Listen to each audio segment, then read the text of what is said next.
Time Wasters. This is Corinne Connerino, aka Suburban Time Waster, with another podcast review. In this review, I'll be talking about the urban fantasy coffee talk, where you play a barista solving the problems of the various creatures of Seattle. This game not only takes place in modern day, but has you interact with elves, dwarves, ogres, and other creatures found in fantasy novels. And they're all customers of your coffee shop. Each customer has their own story to tell. To start, Bailey's wants to leave his elven heritage behind to be with his succubus girlfriend Lua. Yet Lua, not wanting to cause a rift between Bailey's and his family, won't let him. Rachel, the Nico Mimi, is trying to make her way in the world as a pop idol against her father, Hendry's, wishes. Gala, a werewolf veteran suffering from PTSD, reunites with his snarky vampire friend, Hyde, who's back in Seattle for business. Aqua, a shy mermaid who wants to make her own indie game, finds the encouragement she needs from Myrtle, the orc, a fellow game developer who starts out with a cold demeanor. Freya, a human writer, uses the stories around her as inspiration for her novel. Then there's Georgie, a dwarven cop who acts as the eyes and ears of Seattle. Last but not least is my favorite character, Neil, who is an alien visiting Earth in the hopes of breeding with a human to create a superhero. Yes, there is an alien in this urban fantasy world. Those of you who have listened to my previous podcasts know that I usually delve into spoilers. However, as the fun of the game is in discovering the different character stories for yourself, I don't want to ruin the experience. Instead, I will tell you that, despite being an urban fantasy, the game goes into real-world issues, such as racism and classism, through the story of Bailey's and Lua, and how his parents won't let her be with him for the sole reason that she's a succubus. From a middle-class family, while he's from an old-money elven family. Freya, who acts as an observer, uses it as inspiration for her novel about a fantasy where only humans exist. Something that, to another customer, sounds like a paradise because, in their words, a world with only humans would mean that there wouldn't be any different creatures for them to hate. Yet Freya gives a truth that is all too common in the real world. Without the elves, the dwarves, or the succubi, humans will only have each other to turn on. The little differences, such as race and skin color, become much more noticeable. So, in the world of coffee talk, humans are at peace because they have other races to direct their hatred towards. Now, I grew up on Star Trek, and one thing I love about it is how perfect Earth is to the point where prejudice is a thing of the past. However, as I got older, I realized that humans still had enemies outside of their home planet, and I started to wonder if that was why Earth became more peaceful. Why hate each other when there's other species you can hate? The game also goes through the corruption and scandal in the music industry through the story of Rachel and Hendry. While you don't see what happens, you can tell through Rachel and Hendry's words that some bad trash is going down. Now, I don't want to give anything away, but I should warn you that their stories can be very trigger-inducing, as it gets very dark and very real. Neil's story about interacting with humans is my favorite, as not only is it funny to see them get so many details wrong, it's the story I most relate to.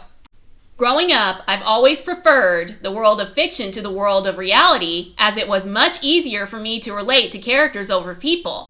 Whenever I tried to become a part of reality, I struggled with social norms that seemed so easy to other people, and it did make me feel like an alien. I had to observe, interact, and even look up how to socialize with people on the internet before becoming socially acceptable, and even today, it's still something I struggle with.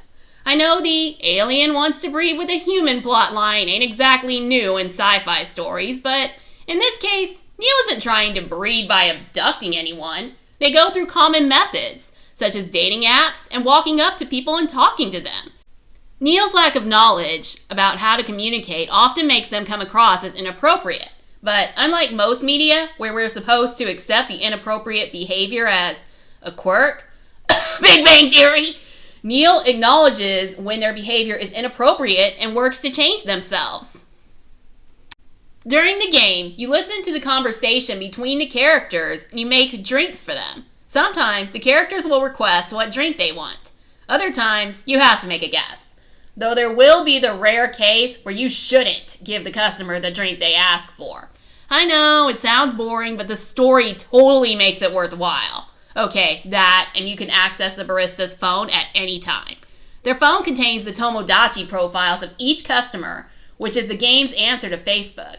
And the more you get to know the characters, the more you can unlock. You can also look at different drink recipes, pick the music, and read stories from the Evening Whispers, which is the newspaper Freya works for.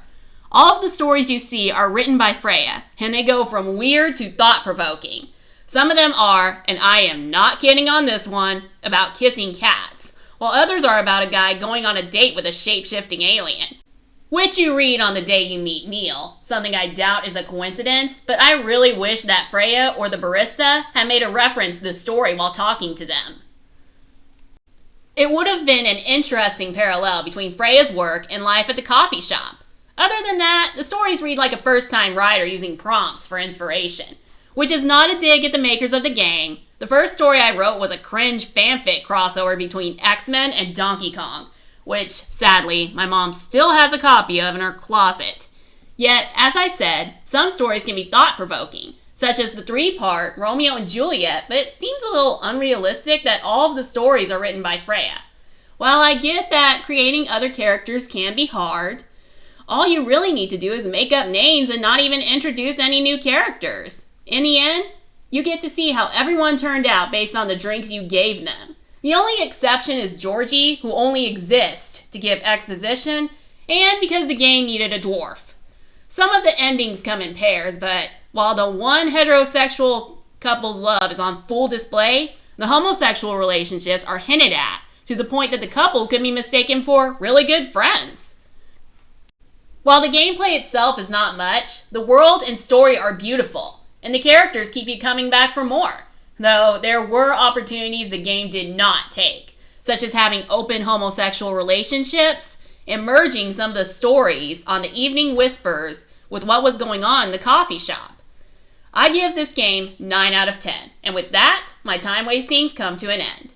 I hope you liked this podcast enough to give it a like, and if you want to hear more, feel free to hit the subscribe button and click that little notification bell to stay up to date. I also have other social media accounts in the summary, and feel free to leave a comment telling me whether or not you've played the game and if you agree with my review.